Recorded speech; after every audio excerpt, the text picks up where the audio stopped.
My business partner just texted me. Derek filed a complaint. He's trying to get her fired. Her. Naomi. The waitress I've been falling for while pretending to be a regular customer in my own restaurant. She doesn't know I'm the owner. Doesn't know I can fire Derek with one phone call. Doesn't know that the man she kissed on Saturday night owns the building she's standing in. And in about 10 minutes I have to walk in there and reveal everything. My identity. My lies. The fact that I've been investigating my own business while letting her fall for someone who doesn't exist. She's going to look at me and see a monster. And she won't be wrong. Family, welcome back to our channel, where we bring you emotional stories of love. Because in truth, love and death cannot be escaped. No one can say when, how, or where. It's never too early or too late. If you're new to this channel, make sure to subscribe and hit the notification button right now so you don't miss what happens next. And if you're one of our returning viewers, thank you so much. We appreciate you. Now, stay with us to the end of this story. Leave a comment with your thoughts and like this video. Let's continue. October 15th, 2024. Sullivan Ashford, 42 years old and worth more money than he could spend in 3 lifetimes, stood in the bathroom of his own restaurant and barely recognized himself in the mirror. Good. The beard he'd grown over the past 2 weeks itched. The glasses were plain glass, unnecessary, but they changed his face enough. The jacket, bought at a thrift store, something he'd never done in his adult life, hung loose on his shoulders. He looked ordinary. Forgettable. Exactly what he needed. He splashed cold water on his face and stared at his reflection. When had he gotten so tired? The lines around his eyes hadn't been there 5 years ago. Maybe they had, and he just hadn't bothered looking. His phone buzzed. James. His business partner, the only person who knew what he was doing tonight. You sure about this? Sullivan typed back. Too late now. You could just fire people like a normal CEO. Where's the fun in that? He pocketed the phone and headed out to the dining room of Ashford's. His flagship, his first, the restaurant he'd opened 12 years ago when he was 30 and stupid enough to believe hard work and good food were all that mattered. Turned out they weren't. People mattered. Loyalty mattered. Trust mattered. And according to James, his employees were bleeding him dry. Theft, James said. Inventory disappearing. Money not adding up. Staff morale in the toilet. Sullivan needed to see it himself. The dinner rush was winding down. Tuesday nights were always slower. He'd chosen tonight deliberately. Easier to observe, easier to blend in. He slid into a booth near the back, away from the windows, and picked up a menu he'd designed but hadn't actually read in years. The restaurant looked good. Warm lighting, exposed brick, that careful balance between upscale and approachable he'd fought his designer tooth and nail to achieve. Tables were full enough. Noise level pleasant. Nothing screamed failing business. But numbers didn't lie. Something was wrong here. Hi there. He glanced up. The waitress stood beside his table with a water glass and a smile that reached her eyes. She was beautiful. Not in the polished, intimidating way of the women he usually encountered at charity dinners and business functions, but in a real way that made his chest tight. Natural. Warm. Box braids pulled back, simple gold hoops in her ears, the kind of face that made you want to tell her things you didn't tell anyone. She was looking at him like he mattered. Like he was a person, not a transaction. Welcome to Ashford's, she said, setting the water down. I'm Naomi. Can I start you with something other than water, or do you need a minute with the menu? Sullivan opened his mouth, closed it. His carefully prepared lines, the difficult customer routine, the probing questions designed to assess employee honesty, evaporated. He cleared his throat. Just water's fine for now. Her smile deepened, and something in his stomach flipped over. Take your time. I'll check back in a few. She moved to the next table, and he watched her go, irritated with himself. He was here for a reason. He had a job to do. Focus. He studied the menu, noting prices, presentation, everything he should have been keeping track of instead of letting the business run itself while he sat in corporate offices and signed papers and forgot why he'd started all this in the first place. Ready. Naomi was back, notepad in hand. Up close, he could see faint shadows under her eyes. Long shift, probably. He made a mental note. Was he scheduling people too hard? When was the last time he'd actually reviewed staffing? The salmon, he said. Medium rare. Good choice. It's fresh today. She jotted it down. Any sides you want to swap out? The seasonal vegetables are really nice tonight, but if you're not a Brussels sprouts fan, I can sub mashed potatoes. Vegetables are fine. Perfect. She took his menu, but didn't immediately leave. First time here. This was his opening. Play the curious customer. Ask questions. Get information. Yeah, he said. Friend recommended it. Said the owner really cares about quality. Something flickered across her face. Amusement. Did they now? They did. You agree. Naomi tilted her head, considering him with those warm brown eyes that seemed to see more than he wanted them to.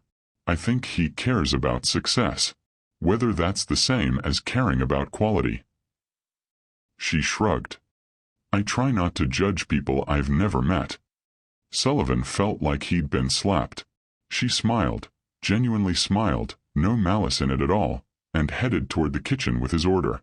He sat there stunned. 12 years. He'd built this from nothing, worked himself half to death, sacrificed his marriage and his sleep and any semblance of a personal life, and his own employees thought he cared more about success than quality? His phone buzzed again. James, how's it going? Sullivan didn't answer. The dining room hummed around him. He watched Naomi work, watched her remember an elderly couple's usual order without checking notes, watched her squat down to eye level to talk to a little kid who dropped his crayon, watched her quietly comp an appetizer when she noticed a birthday candle on another table. She was good at this. Natural. The kind of person who made a place feel like home instead of just somewhere you spent money. His food arrived. She set it down with a warm enjoy, and disappeared before he could say anything. He ate slowly, paying attention for the first time in years. The salmon was perfect. The vegetables were actually good. When had his chef started doing that thing with the balsamic? The plating was beautiful. This was his food. His restaurant. His dream. And he couldn't remember the last time he'd actually been here to taste it. He was halfway through the meal when the kitchen door swung open and his general manager, Derek, a guy he'd hired 2 years ago based on a resume and a firm handshake, stormed out looking furious. Naomi intercepted him near the bar. Sullivan couldn't hear the conversation, but he could read body language. Derek was angry about something. Naomi kept her voice low, her posture calm but firm. Whatever she was saying, Derek didn't like it. Finally, Derek threw up his hands and stalked back into the kitchen. Naomi took a breath, squared her shoulders, and went back to work like nothing had happened. Sullivan's investigative instincts kicked in. That interaction, what was that about? He flagged her down when she passed his table. Everything okay? She blinked, surprised. Sorry, did you need something? No, that looked tense. The guy who came out of the kitchen. Oh. She waved it off. Just work stuff. Nothing to worry about. How's your meal? It's great. He hesitated. You handled that well. Whatever it was. Naomi studied him for a moment, and he felt exposed in a way he couldn't explain. Like she was reading something in his face he didn't know was written there. You're not really here about the food, are you? She asked quietly. His heart kicked. What? You've been watching everyone all night. You asked about the owner. Now you're interested in staff drama. She didn't sound accusatory. Just observant. It's okay. I'm not judging. Sometimes people come to restaurants for reasons that have nothing to do with eating. Sullivan stared at her. And why do you think I'm here? She was quiet for a beat. Then she did something that changed everything. She leaned in close enough that he could smell her perfume, something light and clean, and her hand rested gently on his shoulder, her lips near his ear. I see you, she whispered. 3 words. His entire body went still. His heart forgot how to beat. The noise of the restaurant faded to white static. She straightened up, gave him that warm smile again, and said in a normal voice, "I'll get your check when you're ready. No rush." Then she walked away. Sullivan sat frozen, his hand pressed against his chest like he could physically hold himself together. She didn't know who he was. She couldn't. The disguise was good, and none of his employees had ever met him. He'd made sure of that, kept himself distant, let managers manage. But somehow, this waitress with kind eyes and a gentle smile had looked at him and seen something. Not the test. Not the suspicious customer. She'd seen him. The lonely man sitting alone in his own restaurant, pretending to be someone else because he'd forgotten how to be himself. And in that moment, Sullivan Ashford realized something terrifying. He'd come here to catch thieves. But the only thing being stolen was his heart. Family, if you watched this story up to this point, it means it moved you. Leave your thoughts and tell me where you are watching from in the comment, and make sure to like and hit the subscribe button if you haven't. Smash the hype button now if you found value in this content. It really helps my channel. Sullivan didn't leave. He paid his check, left a tip that was probably too generous for someone supposedly watching his budget, and told himself he was staying to observe more. Gather information. Do the job he came here to do. That's what he told himself. The truth sat in his chest like a stone. He wanted to see her again. He moved to the bar, ordered a whiskey he didn't really want, and watched Naomi work the last few tables of the night. It was nearly 10 o'clock. The restaurant would close at 11 on Tuesdays. She moved through the space like she belonged there. Like she'd built it herself. That's when he noticed the details he'd missed before. She wasn't just good at her job. She was holding the place together. When the busser got overwhelmed, she cleared tables herself. When the hostess looked frazzled managing a wait list, Naomi squeezed her shoulder and whispered something that made the younger woman's face relax. When that same elderly couple from earlier stood to leave, Naomi was there with the wife's forgotten sweater before anyone had to ask. This wasn't someone stealing from him. This was someone who cared. "You're still here." Sullivan turned. Naomi stood beside the bar, wiping down menus with a tired smile. Up close, he could see the exhaustion more clearly now. How long had she been on her feet? "Guess I'm not ready to leave yet," he said. "Good whiskey." "It should be. The owner refuses to stock anything cheap." She said it matter-of-factly without judgment, but Sullivan felt it anyway. Another small indictment. He didn't know his own staff, but he knew his liquor margins. "You don't like him much," Sullivan said. "The owner." Naomi paused in her wiping. "I don't know him at all. None of us do. He opened this place 12 years ago, and I don't think he's set foot in here since the ribbon cutting." Sullivan's throat tightened. Maybe he's busy. Maybe.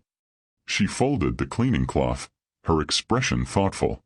Or maybe he's scared. Scared of what? Of seeing what he built. Of seeing if it matches what he imagined. She met his eyes. That's scarier than you'd think. Actually looking at your life and asking if you like what you see. The whiskey turned bitter in his mouth. "You're very wise for a waitress," he said, and immediately regretted it. That came out wrong. Condescending. But Naomi just laughed. A real laugh, warm and genuine. "For a waitress? Honey, I've got a master's degree in social work. I've worked with everyone from trauma survivors to corporate executives having breakdowns. Trust me, waiting tables isn't my calling. It's my right now." Sullivan blinked. "Why are you working here instead of in my field?" She shrugged. "Single mom. 16-year-old daughter. Social work pays terribly, and the hours are worse. At least here, I make decent tips and I'm home by midnight most nights. Zara needs stability more than she needs me to save the world." 16. That meant Naomi had her daughter when she was 22. Sullivan did the math automatically. It's what he did, always calculating, always analyzing. She'd been so young. "That's a hard choice," he said quietly. "It's the only choice." But her smile softened. "I don't mind it here, honestly. The work is good. The people are good. Well, most of them. Most. She glanced toward the kitchen and Sullivan caught it, a flicker of something. Frustration? Concern. Let's just say management and staff don't always see eye to eye on what matters. The guy from earlier, Sullivan said. Derek. Naomi's eyebrows rose. You're observant. I notice things. He leaned forward slightly. What was that about? She hesitated, and he could see her deciding how much to trust this stranger at her bar. Finally, she sighed. Derek wants to cut staff. Says we're overscheduled, too many people on the floor, hurting profits.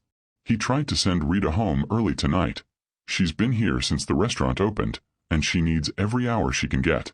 Her husband's medical bills are killing them. Naomi's jaw tightened. I told him if Rita went home, I'd walk out too. We need her and she needs this job. Sullivan's chest constricted. He hadn't known about Rita's husband. Hadn't known Derek was cutting hours. Hadn't known anything because he'd been too busy building an empire to notice the people holding it up. Did he back down? Sullivan asked. For tonight. Naomi wiped down the bar between them. But he'll try again. He always does. Cut costs, maximize profits, treat people like line items on a spreadsheet. Every word was an arrow, and Sullivan felt each one hit home. What would you do, he asked, if you were the owner? Naomi stopped wiping and looked at him, really looked at him. Those brown eyes saw too much, made him want to confess things he'd never said out loud. I'd show up, she said simply. I'd be here.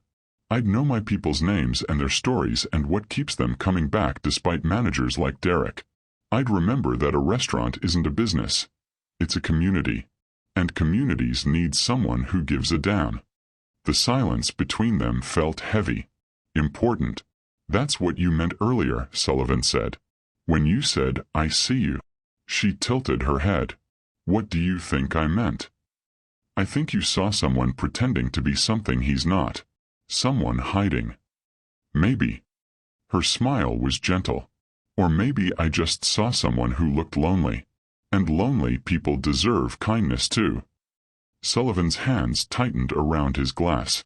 When was the last time someone had been kind to him just because? Not for business, not for access, not for what he could do for them. Just kind. I'm Sullivan, he said. The moment the name left his mouth, he froze. What was he doing?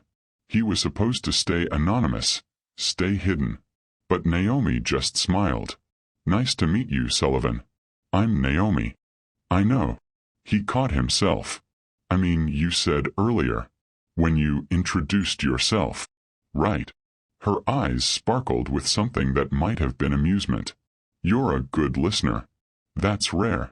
The restaurant was emptying out now. Last customers paying checks. Staff starting to clean. Sullivan knew he should leave. He'd gotten what he came for. Well, not exactly what he came for. He was supposed to be investigating theft, and instead he'd found something else entirely. He'd found someone who made him remember why he'd started this in the first place. Can I ask you something? Naomi said, breaking into his thoughts. Sure. Why did you really come here tonight? His heart stuttered. What do you mean? I mean, you're wearing a jacket that doesn't fit right. Shoes that are too nice for the rest of your outfit. And you've been watching this place like you're looking for something specific. She wasn't accusing. Just stating facts. So I'm curious. What are you looking for? Sullivan could have lied. Should have lied. Instead, he said, I don't know anymore. The honesty surprised him more than it seemed to surprise her. Well, Naomi said, maybe you should keep coming back until you figure it out. Is that an invitation? It's friendly advice. But she was smiling. We're open Tuesday through Sunday. I work Tuesday, Thursday, Friday, and Saturday nights. In case you wanted to know. His pulse kicked up. That's specific information. I'm a specific person. She collected his empty glass. You should head home, Sullivan. It's late. He stood, suddenly not wanting to leave. Not wanting this strange, honest conversation to end. not wanting to go back to his empty house and his empty life where nobody saw him at all. "Naomi," he said. She paused, looking back. "Thank you," he said, "for tonight. For being kind to a stranger." Her expression softened into something that made his chest ache. "You're not a stranger anymore. You're Sullivan. And Sullivan is always welcome here." He left the restaurant feeling like he'd been turned inside out. In his car, his phone lit up with messages from James. "Well, find anything? Did anyone recognize you? Should we move forward with terminations?" Sullivan stared at the messages. He should call James. Should report what he'd learned, that his manager was trying to cut staff without authorization, that employee morale was suffering, that the people working here deserved better than an absent owner who treated them like numbers. Instead, he texted back, "Need more time. Going back Thursday." Then he sat in his car outside his own restaurant and did something he hadn't done in years. He smiled. Not because of business. Not because of success. Not because of anything he'd accomplished. He smiled because a woman with kind eyes had seen him, really seen him, and hadn't looked away. And Thursday suddenly felt like a lifetime away. Thursday couldn't come fast enough. Sullivan spent Wednesday in back-to-back meetings, barely hearing a word. His CFO presented quarterly projections. His marketing director pitched a rebrand for the Charleston location. James cornered him after lunch wanting details about the investigation. "So what did you find?" James asked, dropping into the chair across from Sullivan's desk. "Employee theft? Inventory issues? Should I start drafting termination letters?" Sullivan looked up from his laptop, where he'd been pretending to review contracts while actually researching social work salaries in Savannah. Naomi had been right. The pay was terrible. How was anyone supposed to raise a kid on that? "Nothing concrete yet," Sullivan said. James frowned. "You were there for 3 hours. You must have seen something." "I saw a lot of things." Sullivan closed his laptop. "None of them what we expected." Meaning I need more time." "Sully." James leaned forward, using the nickname only he was allowed. They'd met in culinary school 20 years ago, before Sullivan had money or ambition beyond making food that mattered. "What's going on? You've been weird since Tuesday night." "I'm not weird. You smiled at your assistant this morning. You never smile at anyone." Sullivan stood and walked to his office window, looking out over Savannah's historic district. His corporate office was in a renovated cotton warehouse with exposed beams and river views, the kind of space that cost a fortune and impressed investors. When was the last time he'd actually noticed how beautiful it was? "I think I've been doing this wrong," Sullivan said quietly. "Doing what wrong?" "All of it." He turned back to James. "When did we stop being about the food and the people and start being about profit margins and expansion plans?" James was quiet for a moment. "Around the time we opened location number 4. Maybe 5. That's when you hired that consultant who said we needed to scale for growth. And I listened. We both did. It's called business, Sully. You can't run 12 restaurants on passion alone." "No." Sullivan returned to his desk. "But you can't run them without it either." James studied him with concern. "What happened Tuesday night?"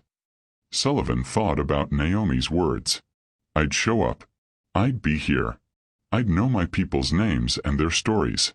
I remembered why I started this," Sullivan said. "And I realized I'd forgotten how to do it." Thursday evening, Sullivan returned to the restaurant wearing the same disguise. Same borrowed glasses, same ill-fitting jacket. This time, though, he felt foolish.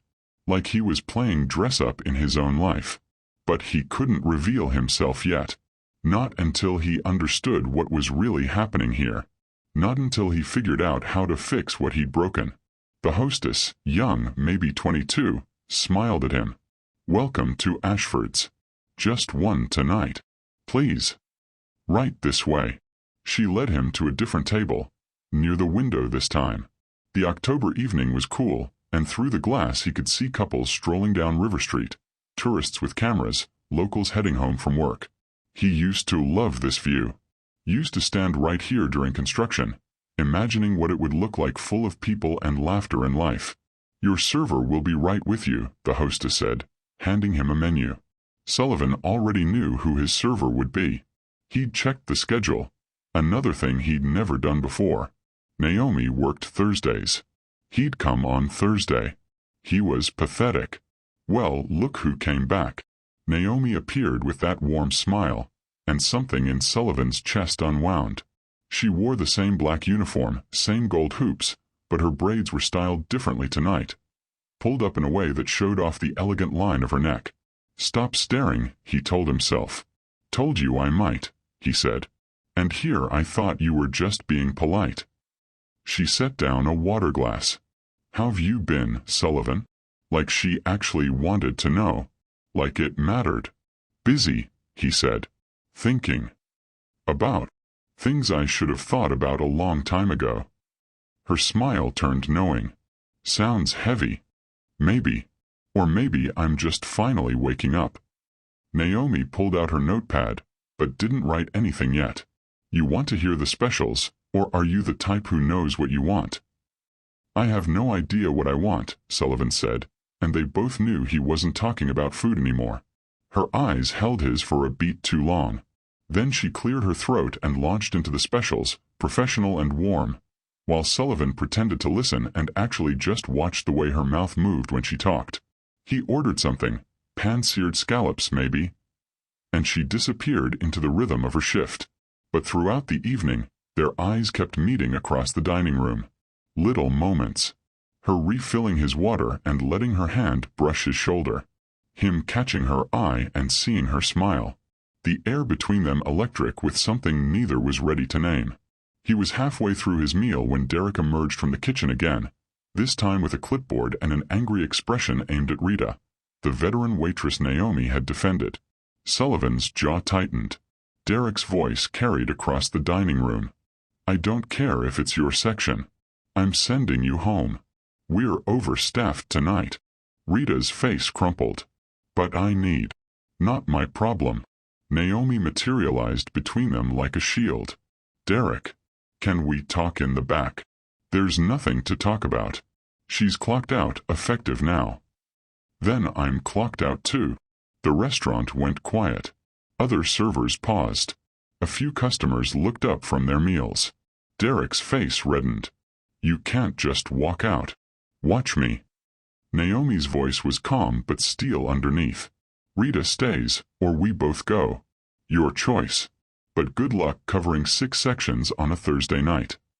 Sullivan set down his fork. Every instinct screamed at him to intervene, to reveal himself, to fire Derek on the spot. But he stayed frozen watching. This was his restaurant. His responsibility. His failure. Derek glared at Naomi, then at Rita, then threw up his hands. Fine. But this is insubordination. I'm reporting both of you to corporate. You do that, Naomi said evenly. Derek stormed off. Rita looked at Naomi with tears in her eyes. You didn't have to. Yes, I did. Naomi squeezed her hand. We take care of each other. That's how this works. Sullivan's throat burned. When Naomi came to check on him minutes later, her hands were shaking slightly despite her calm demeanor. You okay? Sullivan asked quietly. I'm fine. You're shaking. She looked at her hands, then laughed, a short, tired sound. Yeah. I hate confrontation. But somebody has to stand up to him. Why you? Because I can afford to lose this job more than Rita can. I've got skills, education, options. She's 62 with a sick husband and medical bills that would break most people. If Derek fires me, I'll figure it out. If he fires her. Naomi shook her head. That's not happening on my watch. Sullivan stared at her. This woman, this incredible woman, was willing to sacrifice her own livelihood for someone else, while he sat in corporate offices making decisions that affected people's lives without ever seeing their faces. You're remarkable, he said before he could stop himself. Naomi blinked, surprised. A flush crept up her neck. I'm really not. I'm just doing what's right. Most people don't. Then most people are wrong. She shifted her weight, and he noticed for the first time how tired she looked. How long had she been standing? Can I get you anything else? Dessert? Actually, I was wondering if you take breaks. Her eyebrows rose. Sometimes. Why? Because you've been on your feet for hours, and you just went to war with your manager, and I thought maybe you could use 5 minutes to sit down. He gestured to the empty seat across from him. Just 5 minutes. I promise I'm not being creepy. Naomi studied him, that same searching look she'd given him Tuesday night. Seeing something he wasn't sure he wanted her to see. 5 minutes, she agreed. She slid into the booth across from him, and Sullivan's heart did something complicated in his chest. So, she said. Sullivan. Tell me something real. Real? Yeah. No small talk, no weather, no how about those Braves. Something true. Her eyes held his. I just put my job on the line. The least you can do is be honest with me. Fair enough. Sullivan leaned back, considering. What could he tell her that was true without revealing everything? I spent 10 years building something I thought mattered, he said slowly. And somewhere along the way, I forgot to check if I was building it right. Or if the person I became in the process was someone I actually liked. Naomi was quiet, listening in that way she had, like every word mattered. And now? She asked. Now I'm sitting in a restaurant, talking to a woman who's braver than I've been in years, and wondering how I got so far off track. You can get back on track, Naomi said. It's not too late. How do you know? Because you're here. Because you're asking questions. Because you haven't stopped caring, you just forgot how. She smiled. The fact that you're aware something's wrong? That's the first step to making it right. Sullivan wanted to reach across the table and take her hand. Wanted to tell her who he was, what he was doing here, how she'd already changed everything without knowing it. Instead, he said, What about you? What's something real? Naomi looked out the window at the darkening street. I'm terrified every single day that I'm failing my daughter.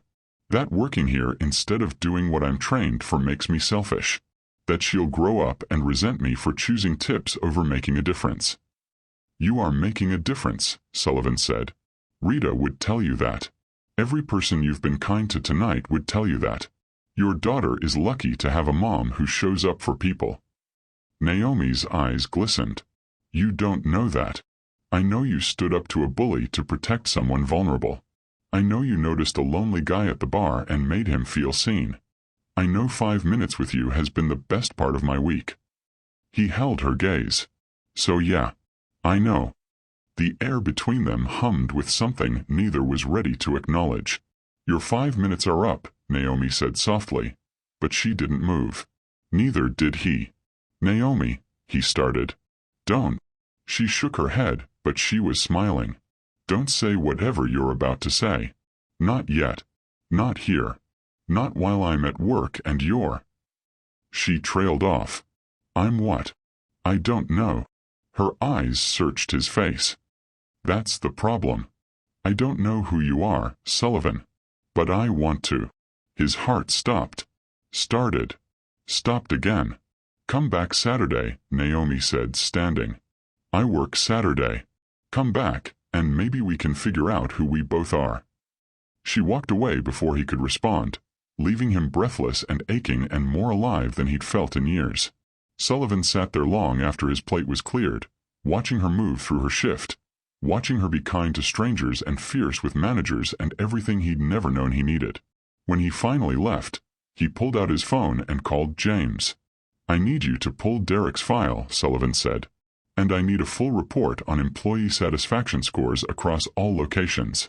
I want exit interview summaries, turnover rates, and a breakdown of every HR complaint from the last 3 years. Jesus, Sully, it's 9 o'clock at night.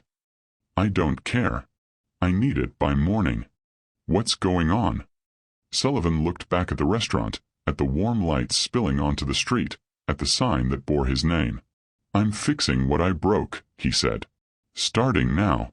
Friday morning, Sullivan walked into his office at 6 a.m. to find James already there with 3 folders and a coffee that looked like it had gone cold hours ago. "You look terrible," Sullivan said. "You said you needed this by morning." James gestured to the folders. "It's morning." "You're welcome." Sullivan picked up the first folder. Employee satisfaction surveys from the past 3 years. The numbers made his stomach turn. Across all 12 locations, satisfaction had dropped 30%. Turnover was up. The comments were damning. "Management doesn't listen. We're just numbers to them. Used to love working here. Now I'm just waiting for something better." The second folder was worse. Exit interviews. People leaving not because of pay or benefits, but because they felt invisible, unappreciated, like their work didn't matter beyond the money it generated. The third folder was Derek's file. "Tell me," Sullivan said, flipping it open. James sighed. "Hired 2 years ago. MBA from a decent school. Came from a corporate restaurant chain where he increased profits by 18% in 1 year. How? Staff cuts. Reduced hours. Eliminated unnecessary expenses like staff meals and holiday bonuses." James paused. "You hired him specifically because of those numbers?" Sullivan's jaw tightened. "I did. You were looking at expanding. You wanted someone who could maximize efficiency." James's voice was careful. "He did exactly what you hired him to do. By treating people like they're disposable. By treating them like line items. Which is what we all became when we stopped being chefs and started being executives." James leaned forward. "I'm not defending him. I'm just saying we created this. We prioritized growth over everything else. Derek is a symptom, not the disease." Sullivan closed the folder and pressed his palms against his desk. James was right. He'd built this empire by forgetting the foundation it stood on. People who cared enough to show up, to work hard, to believe in something beyond a paycheck. People like Naomi. "I'm going to fire him," Sullivan said. "Derek?" "Yes." "And replace him with who?" "Good question." Sullivan didn't have an answer. "Figure it out later," he said. "Right now I need to stop the bleeding. How many other managers are running their locations like Derek runs Savannah?" James grimaced. "At least 3 that I know of. Probably more. Then we audit everyone. Every location.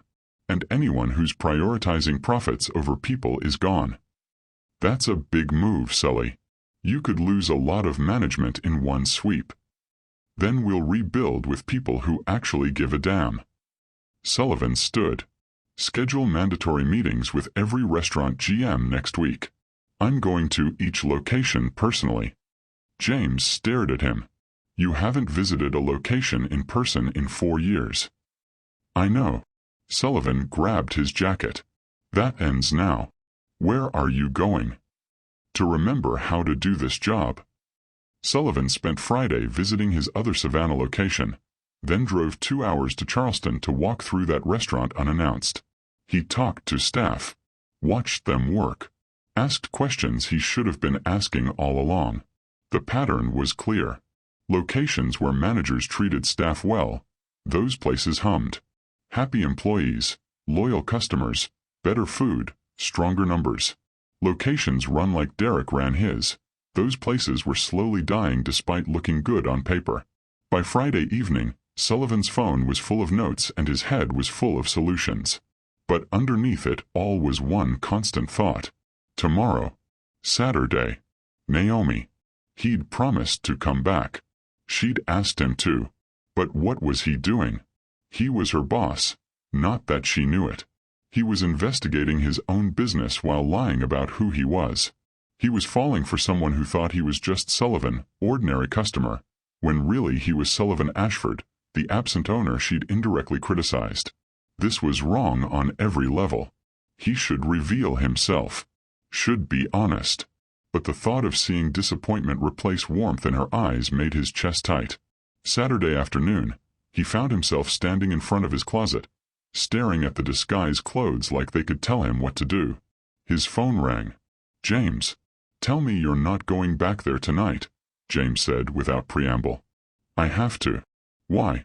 You already know Derek's a problem. You already know what needs to change.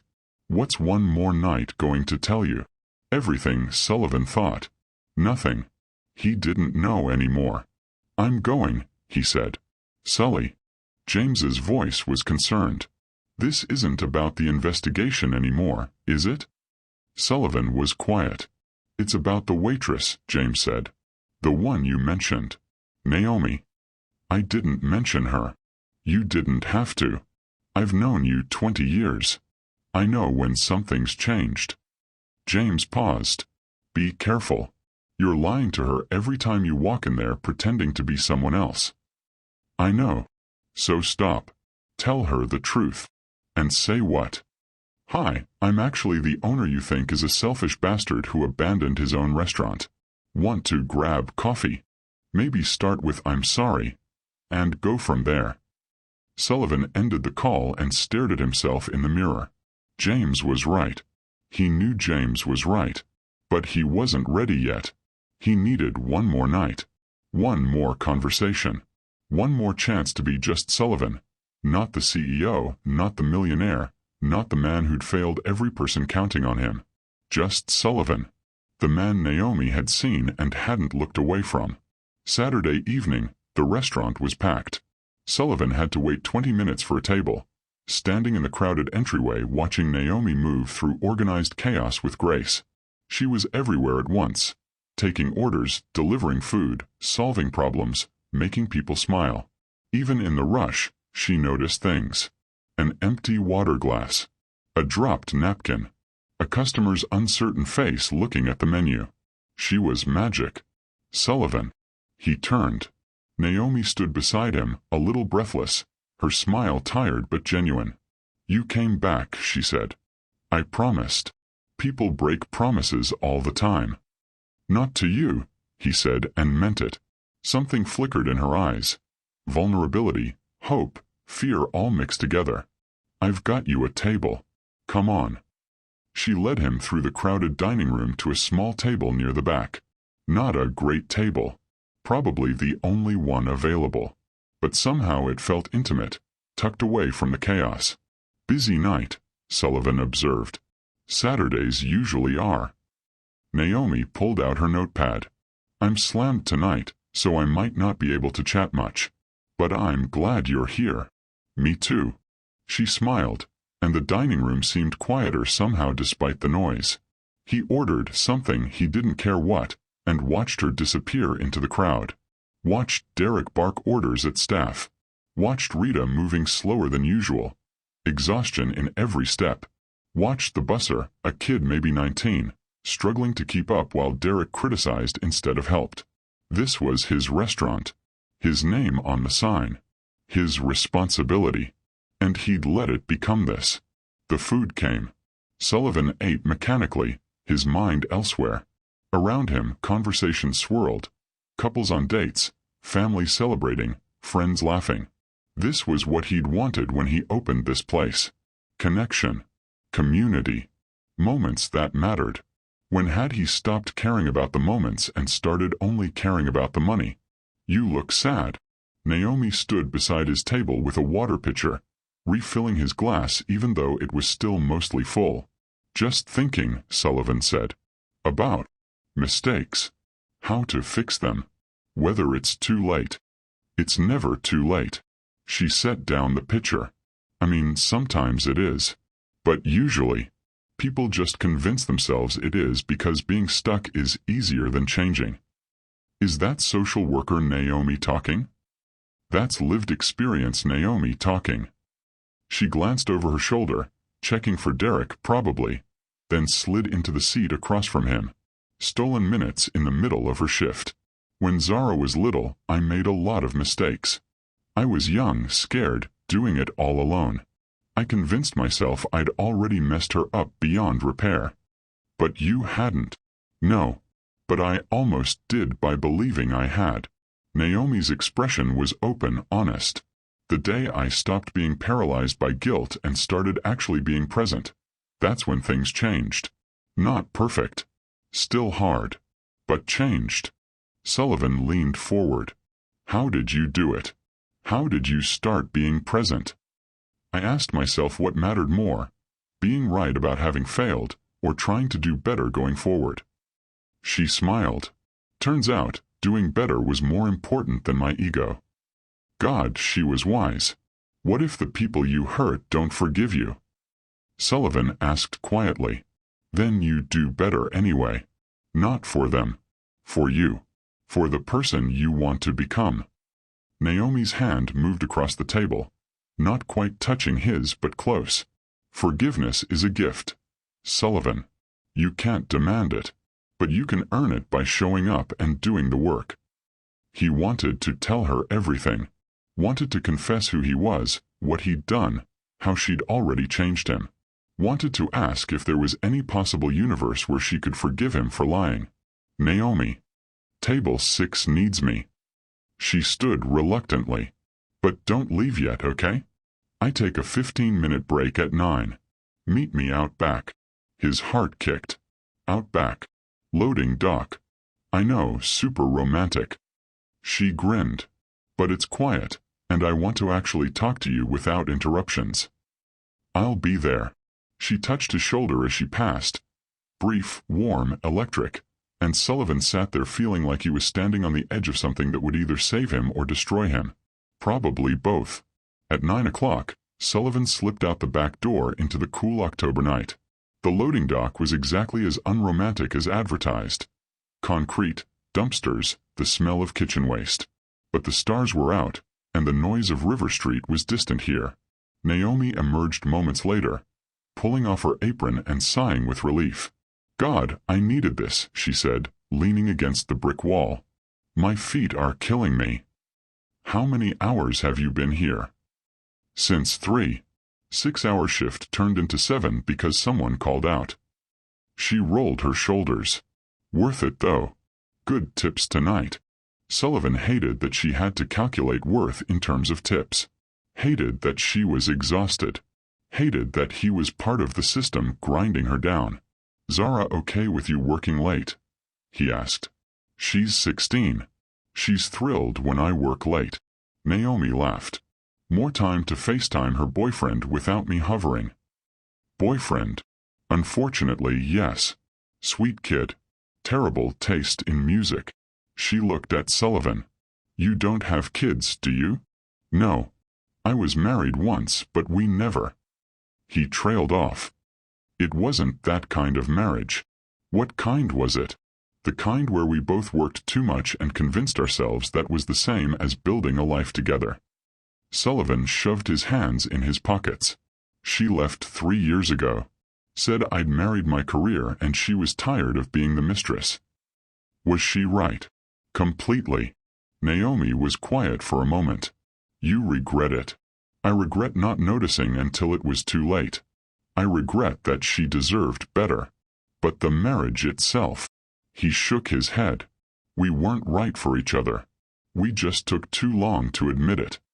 At least you admit it now. Some people never do. They stood in comfortable silence, the night wrapped around them.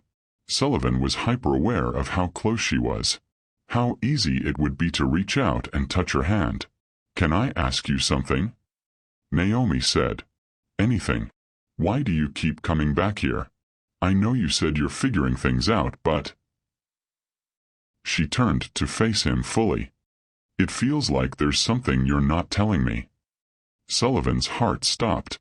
This was it. The moment to come clean. There is, he admitted. Naomi's expression didn't change. Just waited, giving him space to continue. I came here the first time looking for something specific, Sullivan said carefully. An answer to a question. But I found something else instead. What? Someone who reminded me what matters. Someone who made me want to be better than I've been. He met her eyes. You. Naomi's breath caught. Sullivan. I know this is complicated. I know I'm a customer and you're working and there are probably rules about this. The words tumbled out. But I can't keep pretending I came here for the food or the investigation or anything other than you. I came back because of you. Investigation. Naomi's brow furrowed. What investigation? Shit. I just meant, Sullivan scrambled. Investigating whether I liked this place enough to keep coming back. That's all.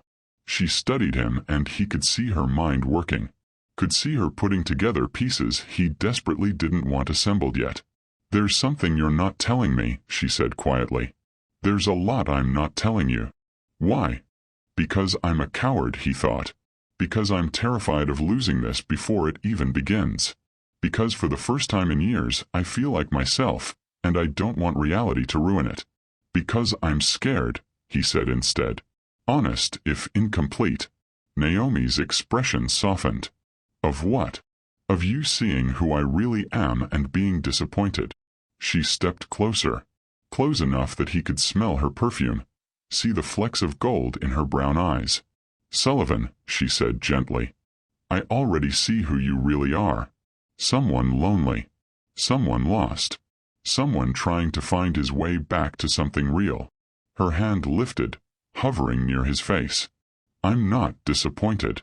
I'm hopeful. He couldn't breathe. Couldn't think. Could only feel the warmth of her body close to his, the tenderness in her eyes, the terrifying hope blooming in his chest. I don't deserve your hope, he whispered. That's not your decision to make. Then she kissed him. Soft. Brief. A question more than an answer. Sullivan froze for half a second, shocked. Then he was kissing her back, his hand coming up to cup her face, pouring 3 days of longing and confusion and desperate need into one perfect moment. When they broke apart, both breathing hard, Naomi looked as stunned as he felt. I shouldn't have done that, she said, but she didn't move away. I'm glad you did. I'm your server. You're a customer. This is. I don't care, Sullivan said. I don't care about rules or propriety or anything except this. You. Right now. Naomi's smile was tremulous. Beautiful. You're going to ruin me, aren't you? I hope not. He pressed his forehead to hers. God, I really hope not. They stood like that, breathing together, the night holding them in its quiet promise. Inside the restaurant, Sullivan's phone buzzed with an ignored message from James. Derek just filed a formal complaint about Naomi for insubordination. We need to talk. But Sullivan didn't check his phone. Didn't think about Derek or complaints or the complicated mess he'd created. He just held Naomi close and let himself believe, for one more stolen moment, that everything would somehow work out. Sullivan didn't sleep that night. He lay in his king-sized bed in his too-big house and replayed the kiss over and over. The way Naomi had looked at him, really looked at him, and seen something worth reaching for. The way she'd tasted like hope and possibility. The way his entire world had shifted on a loading dock behind a restaurant. His restaurant. The thought made his stomach twist. Around 3 a.m., he gave up on sleep and checked his phone. 7 messages from James, each more urgent than the last. Derek filed a formal complaint. He's pushing for termination. He's also threatening to quit if you don't back his management decisions. Call me. This is getting messy. Sully, I know you're awake. Call me. Fine.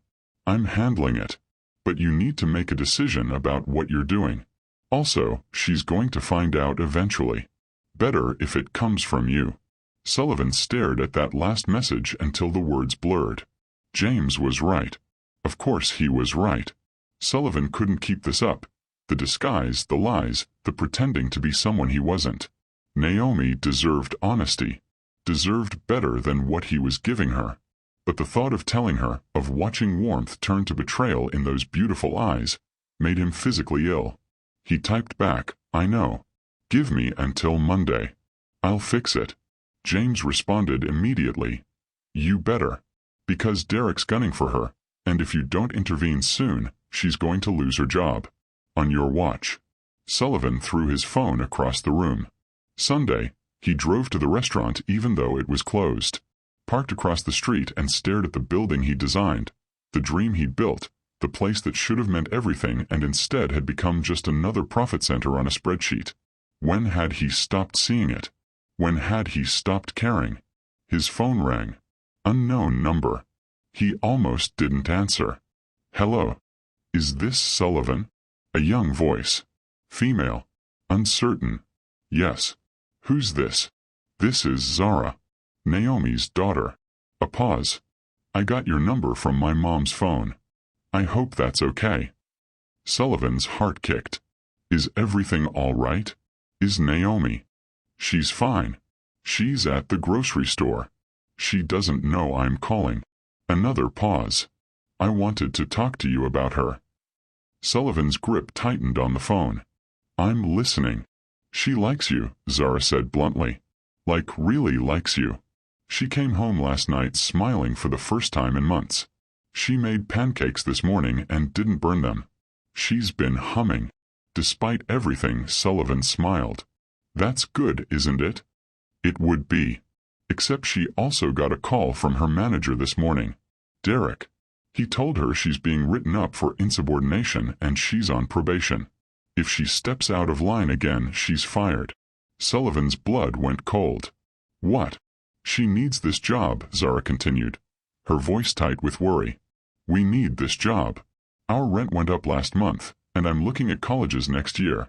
And Mom won't tell me, but I know we're barely making it. She can't lose this job because of some power-tripping manager. She won't, Sullivan said, his voice hard. I promise you she won't. How do you know? You're just a customer. The words hit like a slap. Just a customer. That's all Naomi thought he was. All Zara thought he was. And meanwhile, Derek was systematically destroying someone who'd done nothing but try to protect people. Zara, Sullivan said carefully, tell me something. Has Derek done this before? Targeted employees. All the time. 3 people quit in the last month because of him. Good people. Mom says he's trying to replace everyone with younger staff he can pay less and push around more. Zara's voice cracked. She's trying to hold things together, but she's just one person. And now she's in trouble for it. Sullivan closed his eyes. This was his fault. All of it. He'd hired Derek. He'd created the environment where people like Derek could thrive. He'd been so focused on expansion and profits that he'd ignored the rot spreading through his own foundation. Zara, he said, I need you to trust me. Can you do that? I don't know you. I know. But your mom does. She trusts me. I need you to trust that I'm not going to let anything happen to her. Silence on the other end. Then, she really likes you. Please don't hurt her. I won't, Sullivan said, even as the lie burned in his throat, because he already was hurting her. Every moment he didn't tell the truth was another betrayal. After Zara hung up, Sullivan sat in his car and made a decision. Tomorrow, Monday, he'd go to the restaurant during the day, before opening, and reveal everything. He'd fire Derek personally. He'd apologize to Naomi. He'd fix what he'd broken. And if she hated him for it, if she never wanted to see him again, he'd accept it. Because she deserved the truth more than he deserved her forgiveness. Monday morning, November 4th, Sullivan arrived at the restaurant at 9 a.m. The staff entrance was unlocked. Prep cooks would be inside, getting ready for lunch service. He used his key, the key no one knew he had, and stepped into his own restaurant for the first time in years as himself. The kitchen was exactly as he'd designed it. Stainless steel gleaming, stations organized, the smell of stock simmering and bread baking. 2 prep cooks worked quietly, chopping vegetables and portioning proteins. They glanced up when he entered. Didn't recognize him. Why would they? He'd never met them. Can we help you? One asked. I'm looking for Derek. In the office. Through that door upstairs. Sullivan nodded his thanks and headed toward the back. Up a narrow staircase to the second-floor office, a space he'd been in exactly twice, both times during construction. Derek had made it his own. Papers everywhere. A calendar marked with staff schedules. A bulletin board with violation notices and performance warnings. Derek sat at the desk, focused on his computer. He looked up when Sullivan knocked. We're not open yet, Derek stopped. His eyes narrowed. Do I know you? We've never met, Sullivan said. I'm Sullivan Ashford. He watched the realization hit. Watched Derek's expression cycle through confusion, recognition, panic, and then, surprisingly, anger. Mr. Ashford. Derek stood. This is unexpected. I'm sure it is. Sullivan stepped into the office and closed the door. We need to talk about how you're running this location. With all due respect, sir, I'm running it exactly as directed. Profit margins are up 12% year over year. Labor costs are down. We're operating at maximum efficiency. Efficiency. Sullivan's jaw tightened. Is that what you call threatening to fire Rita Lawson for wanting to work her scheduled shift? Derek's eyes flickered.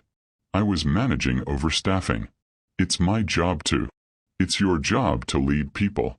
To create an environment where they want to work. To remember that every person on that schedule has a life and bills and reasons they show up here every day. Sullivan's voice was cold. Instead, you've turned this place into somewhere people are afraid to come to work. That's not true. No. 3 resignations in the last month. Employee satisfaction scores at an all-time low. Staff complaints about hostile management that HR has been documenting for over a year. Sullivan had done his homework. Had spent Sunday afternoon reading every single complaint, every exit interview, every piece of evidence he'd been too absent to notice. And now you're filing formal complaints against Naomi Wells for the crime of standing up for her coworkers. Derek's face hardened. She was insubordinate. She undermined my authority in front of. She did her job better than you do yours. Sullivan leaned against the desk. You're fired, Derek. Effective immediately. The color drained from Derek's face. You can't do that. I own this company. I can absolutely do that. I have a contract. I'll sue for wrongful termination. You can try. But I have documentation of every complaint, every violation of company policy, every employee you've pushed out through hostile management. You won't win. Sullivan straightened. Pack your things. Security will escort you out. There is no security. Then I'll watch you pack and escort you out myself. Derek stared at him for a long moment, anger radiating from every line of his body. Then he grabbed his coat from the back of the chair and shoved his laptop into a bag. You're making a mistake, Derek said. This place will fall apart without proper management. Then I'll manage it myself until I find someone who understands that proper management includes basic human decency. Sullivan held the door open. Goodbye, Derek. Derek shouldered past him and down the stairs. Sullivan followed, watched him storm through the kitchen and out the back door, and felt the weight of one mistake corrected. But there were so many more to fix. Sullivan spent the rest of the morning talking to staff. The prep cooks first, then the dishwashers who came in at 10, then servers arriving for the lunch shift. He introduced himself, properly, honestly, and asked questions. What was working? What wasn't? What would they change if they could? At first, people were guarded. Suspicious. He was the owner who'd never shown up, suddenly appearing and asking for opinions. Why should they trust him? But slowly, as he listened, really listened, walls came down. People talked. About the schedule issues, the lack of supplies, the way Derek had made them feel small. About the things they loved. The food, the customers, each other. About what the restaurant could be if someone actually cared. Rita arrived at 11 for her shift and stopped dead when she saw Sullivan talking to the hostess. Mr. Ashford. She breathed. Rita. He smiled at her. I hear you've been here since we opened. 12 years. Yes, sir. I'm sorry I never thanked you for that. For showing up every day, for being the kind of person who makes this place matter. He meant every word. Derek's gone, and I'm working on making sure what he did never happens again. Rita's eyes filled with tears. He's really gone. Really gone. She pressed a hand to her mouth. Thank you. Thank you so much. After she walked away, Sullivan checked his watch. Almost noon. Naomi's shift started at 3 on Mondays, according to the schedule he'd memorized. He had 3 hours to figure out what to say to her. 3 hours to find words that could possibly explain what he'd done. 3 hours before everything fell apart. At 2:45 p.m., Sullivan was in the kitchen reviewing inventory with the head chef when he heard her voice. "Don't know why Derek wanted to see me before my shift, but this better be quick because I need to pick up Zara by 9 and, Rita? Why are you crying?" Sullivan's heart stopped. He walked out of the kitchen into the dining room and there she was. Naomi in jeans and a sweater, her bag slung over her shoulder, her braids loose around her shoulders. She was talking to Rita, who was gesturing excitedly and saying something Sullivan couldn't hear. Then Naomi looked up and saw him. Their eyes met across the room. He watched confusion cross her face. Then recognition, but not the kind he wanted. Recognition like, why is that customer here in the middle of the day? Why is Rita acting like he's someone important? She walked toward him slowly. "Sullivan, what are you doing here?" Everyone in the dining room had gone quiet. Staff setting up for service, all watching this moment unfold. Sullivan's throat was dry. "Naomi, we need to talk." "About what?" But her voice was uncertain now. She was looking at him differently, seeing the wrong things. Why is everyone acting weird? Where's Derek? Derek's gone. I fired him this morning. She blinked. You what? How could you? She stopped. Stared at him. Sullivan, what's going on? This was it. The moment everything changed. My name is Sullivan Ashford, he said quietly. I own this restaurant. All 12 of them. And I came here a few weeks ago undercover because I thought someone was stealing from me. He forced himself to hold her gaze. I'm sorry I lied to you. I'm sorry I didn't tell you sooner. I'm sorry for everything. The silence was deafening. Naomi's face went through a dozen emotions in 3 seconds. Confusion, understanding, disbelief, hurt, anger. You're the owner, she said flatly. Yes. The owner I've been complaining about. The one who doesn't care about his own people. Yes. And you've been sitting in my section for weeks, letting me talk about how absent and selfish you are, and you just let me. I deserved it. Her laugh was sharp, bitter. You let me kiss you. On Saturday. You kissed me back. And you didn't think maybe you should mention you've been lying to me this entire time? I wanted to tell you. When? Her voice rose. When exactly were you planning to tell me? After you'd gathered enough information? After you'd decided which of us to fire? After you'd figured out if the poor waitress was worth your time? It wasn't like that. Then what was it like, Sullivan? Or is that even your real name? It's my real name. Well, congratulations. You got one thing right. Naomi's hands were shaking. He could see her fighting tears, fighting rage, fighting to hold herself together. I trusted you. I told you things I don't tell people. I thought you actually saw me. I did see you. I do see you. No. Her voice cracked. You saw someone you could use to get information. Someone naive enough to believe a man in a cheap disguise actually gave a damn about her. That's not true. Naomi, please. Don't. She held up a hand. Don't stand there and tell me what's true when you've been lying since the moment we met. She looked around the restaurant, at the staff watching, at Rita with her hand over her mouth, at the space she'd worked in and cared about and defended. I can't do this. I can't work here knowing you've been watching me like some kind of experiment. You don't have to quit. You didn't do anything wrong. I know I didn't do anything wrong. Naomi's voice broke. You did. You let me fall for someone who doesn't exist. The words hung in the air between them. Sullivan felt like he'd been punched. Naomi. I need to go. She was crying now, tears streaming down her face. I need to think. I can't be here right now. She turned and walked toward the door. Please don't leave, Sullivan called after her. We can figure this out. I can fix this. Naomi stopped at the door and looked back at him. The hurt in her eyes was unbearable.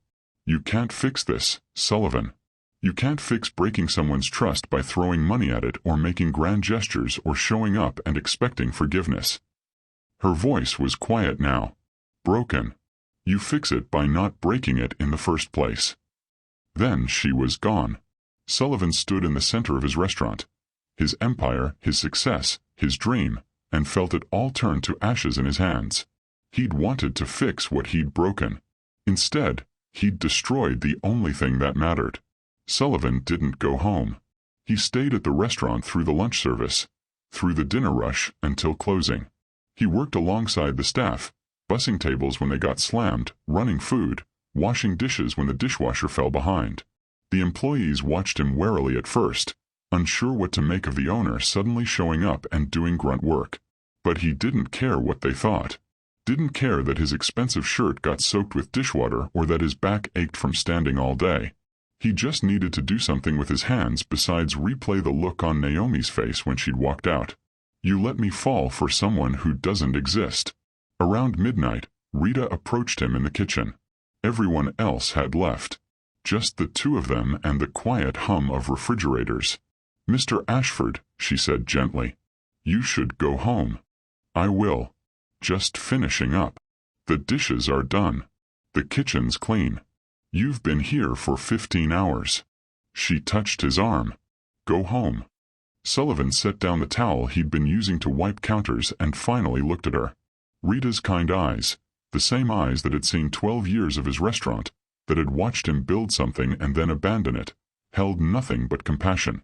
"I really messed this up," he said quietly. "Yes, you did." He almost smiled. "No sugarcoating." "You don't need sugarcoating. You need honesty." Rita leaned against the counter. "Naomi is the best person I know.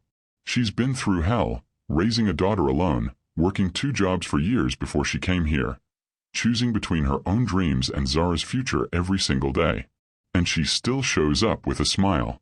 Still treats everyone like family. Still believes in people."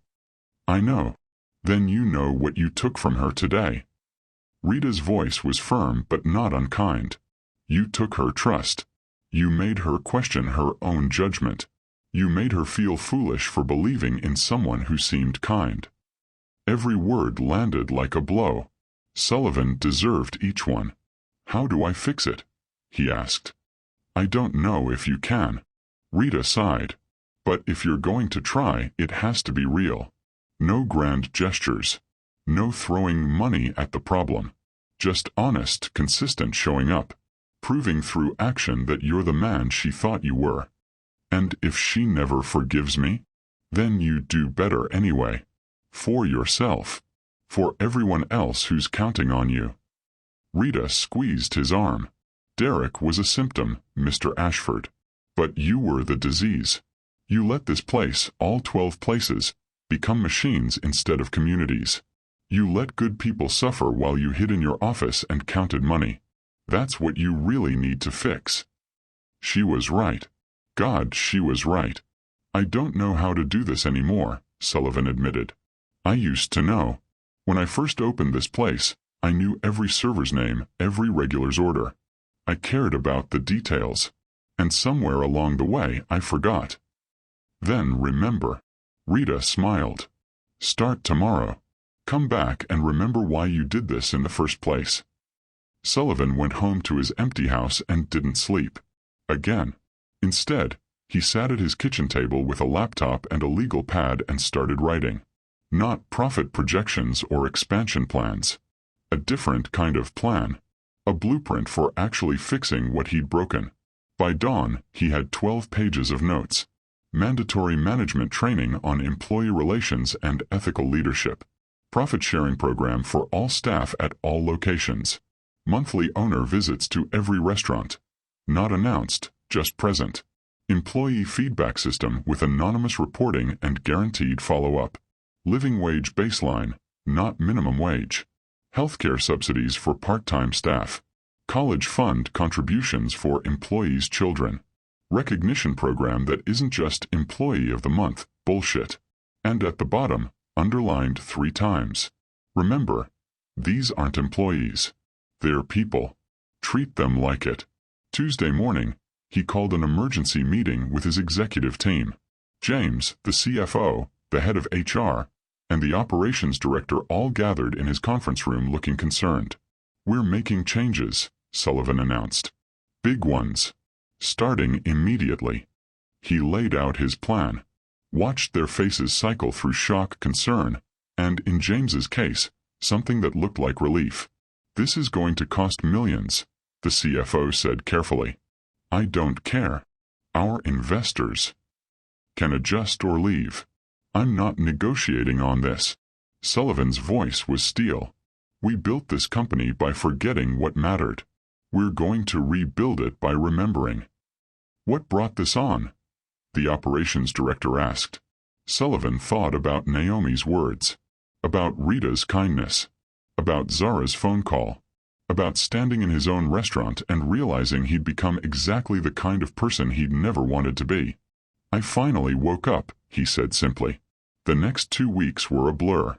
Sullivan visited every location personally, fired 3 more managers who ran their restaurants like Derek had, promoted from within people who cared, who knew the staff, who understood that leadership meant service. He implemented the profit-sharing program, raised wages across the board, established the feedback system, and made himself available in a way he'd never been before. The changes were noticed. Staff at the Charleston location actually applauded when he announced the new policies. A server in Atlanta cried when she learned about the healthcare subsidies. Rita pulled him aside during his second visit to Savannah and whispered, "This is what it should have been all along." But through it all, Naomi's absence was a constant ache. She hadn't come back to work, hadn't called, hadn't responded to the 2 messages he'd sent. Simple, honest messages that said, "I'm sorry and I understand if you need time," and nothing else. Because what else could he say? He'd asked Rita not to pressure her, had made it clear that Naomi's job was secure if she wanted it, but she should take all the time she needed, had authorized full pay for her scheduled shifts even though she wasn't working them. "She needs to figure out what she wants," Rita had said, "and you need to let her." So Sullivan waited, and worked, and tried to become someone who deserved a second chance, even if he never got one. 3 weeks after everything fell apart, on a cold Saturday afternoon in late November, Sullivan was at the Savannah restaurant reviewing the new dessert menu with the head chef when someone knocked on the office door. "Come in," he called, expecting Rita or one of the servers. The door opened. Naomi stood there. Sullivan's heart stopped. She looked tired, shadows under her eyes he hadn't seen before. But she also looked strong, resolved, like someone who'd done the hard work of figuring out what she needed to say. "Hi," she said quietly. "Hi." He stood up too fast, nearly knocked over his coffee. "I wasn't expecting, Rita didn't tell me you were." He stopped, took a breath. "Hi." A tiny smile flickered across her face. "You said that already." "I did. Sorry. He gestured helplessly. "Do you want to sit? We can go somewhere else if you don't want to be here. My office downtown or a coffee shop or—" "Sullivan." She held up a hand. "Stop." He stopped. Naomi stepped into the office and closed the door. She didn't sit, just stood there, her coat wrapped tight around her, her eyes meeting his with a directness that made him feel exposed. "I need to say something," she began. "And I need you to just listen. Can you do that?" "Yes." She took a breath. "What you did was wrong. Lying to me, pretending to be someone else, letting me trust you while you were investigating your own business. All of it was wrong. And it hurt. It hurt more than I want to admit, because I don't let people in easily. I've been burned before. I have a daughter to protect. And I thought you were safe." Each word was a knife. Sullivan forced himself to stand still and take it. "But," Naomi continued, "I've spent 3 weeks thinking. About you, about me, about what happened. And I've talked to Rita and Zara and even my therapist. Yes, I have a therapist because single moms working 2 jobs need someone to talk to." She smiled faintly. "And here's what I figured out. You're not the villain in this story." Sullivan blinked. "Naomi, let me finish." She held his gaze. "You're not the villain. You're just someone who got lost. Someone who built something beautiful and then forgot to take care of it. Someone who needed to be reminded what mattered. She paused. The man I met at the bar? The one who listened and saw me and made me feel like I mattered? That man was real. He might have been hiding behind a disguise, but he was real. Sullivan's throat burned. He was. He is. I know. Because I've spent the last 3 weeks watching what you've done. Naomi's eyes were bright. Rita told me about the changes. The profit sharing, the wages, the healthcare. The way you've been showing up, doing the work, actually being present. And that's not the behavior of someone who was just using me for information. That's someone who actually listened. You changed me, Sullivan said hoarsely. That night at the bar when you said you'd show up, when you talked about knowing your people's names and their stories, that wasn't theoretical to me. That was a mirror. And I didn't like what I saw. Good. Naomi's voice was firm. You shouldn't have liked it. You should have been uncomfortable. Because comfortable people don't change. Are you here to tell me you forgive me? Sullivan asked quietly. I'm here to tell you I'm thinking about it. She finally moved closer, leaning against the desk. I'm not ready to trust you completely yet. You hurt me. You lied to me. And that's not something I can just forget because you made some corporate policy changes. I understand. But, she met his eyes. I'm also not ready to walk away from whatever this could be. Because despite everything, despite the lies and the hurt, I still see you, Sullivan. The real you. The one who's scared and lonely and trying so hard to fix what he broke. And I think that person is worth knowing. Sullivan's hands trembled. What does that mean? It means let's start over. For real this time. Naomi held out her hand. Hi. I'm Naomi Wells. I'm 38, I have a 16-year-old daughter. I work here because the schedule works for my life even though I'm overqualified. I'm scared of trusting people who might hurt me. And I'm willing to give you a chance to prove you're not that person. Sullivan stared at her outstretched hand. At this woman who had every reason to hate him, offering grace he didn't deserve. He took her hand. Her skin was warm against his. I'm Sullivan Ashford, he said. I'm 42. I built 12 restaurants and almost destroyed them all because I forgot why they mattered. I'm scared of being alone forever because I don't know how to let people in. And I promise, I swear to you, I will spend every day proving I'm worth your trust. Naomi smiled, a real smile, the kind that lit up her whole face. Okay then. Let's see what happens. What happened was slow. There was no fairy tale kiss, no dramatic reunion. Just coffee dates on Naomi's days off. Conversations that were sometimes easy and sometimes hard. Sullivan telling her everything. About his marriage, his divorce, the years of emptying himself into work because it was easier than facing his own loneliness. Naomi sharing her story, having Zara at 22, the father who disappeared, the dream she'd put aside, the choice to wait tables because stability mattered more than ambition when you had a child counting on you. They went to dinner. They walked through Forsyth Park in the December cold. They texted about nothing and everything. Sullivan met Zara officially, sat through an interrogation that would have made Detective proud, and somehow earned a grudging "you're okay, I guess." Naomi came back to work, but on new terms. Part-time schedule, flexibility to pursue her social work certification, benefits that actually covered what she needed. Sullivan made sure of it. And slowly, so slowly, trust rebuilt.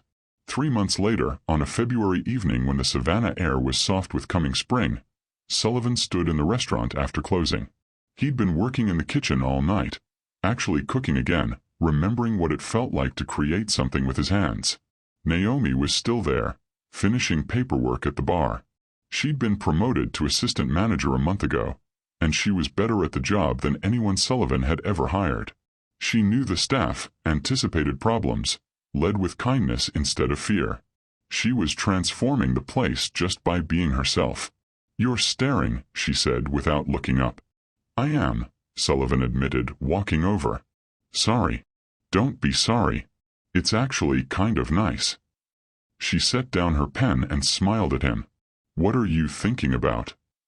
I'm thinking about the first time you said, I see you. He sat down beside her. I'm thinking about how I came here looking for thieves and found the thing I didn't know I was missing. I'm thinking about how you had every reason to walk away and you chose to stay anyway. Chose to come back, Naomi corrected. I definitely walked away first. Dramatically, if I remember correctly. You were magnificent. I was pissed. But she was smiling. You deserved it. Completely. Sullivan took her hand. Something he could do now, something she let him do. Naomi, I know we said we'd take this slow. And I know I don't have any right to ask for more than you're already giving me. But I need you to know something. What? I'm in love with you. She went very still. I've been in love with you probably since that first night on the loading dock, he continued. Maybe before that. Maybe the moment you whispered those 3 words and made me realize I'd been invisible for years. And I know that's complicated. I know we're still rebuilding trust. I know I can't expect you to feel the same way. But I needed you to know that this, us, it's not casual for me. It's everything. Naomi's eyes were bright with unshed tears. You don't get to do this. His heart sank. I'm sorry. I shouldn't have. You don't get to say something that beautiful and then immediately assume I don't feel it too. She was crying now but smiling. Sullivan Ashford, I've been in love with you since you showed up on a Tuesday night looking lost and let me see you. Since you listened to my stories about Zara and made me feel like my choices mattered. Since you proved that the man I fell for wasn't a disguise. He was you, finally being brave enough to be yourself.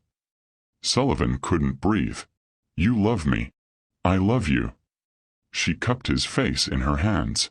Even though you're stubborn and you overthink everything and you still sometimes forget that people need days off. I love you because you showed up. Because you did the work. Because you proved that people can change if they want to badly enough. He kissed her then. Properly, deeply. Pouring 3 months of slow rebuilding and hope and gratitude into one perfect moment. When they broke apart, Naomi was laughing. What? Sullivan asked. I'm kissing my boss in his restaurant. Again. We really need to work on our professional boundaries.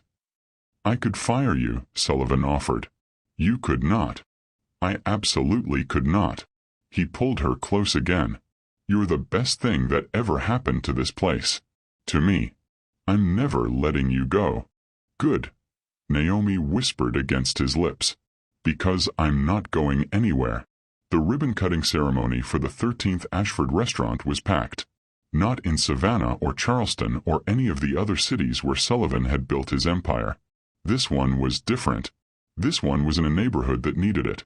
A food desert where families struggled to access fresh meals and gathering spaces were few. The restaurant operated on a sliding scale. Pay what you could, eat what you needed. It was funded by profits from the other 12 locations.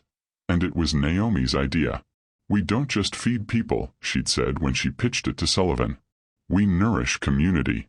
And community needs everyone. Not just people who can afford $30 entrees. Sullivan had fallen even more in love with her in that moment. Now he stood on the sidewalk watching Naomi speak to the crowd gathered for opening day. Zara stood beside him. 17 now, heading to college in the fall on a scholarship, still giving him a hard time but in that way that meant he'd been accepted into the family. She's really good at this, Zara said. She's good at everything, Sullivan agreed. You're so sappy. But Zara was smiling. I'm glad she found you. Or you found her. Whatever. Me too.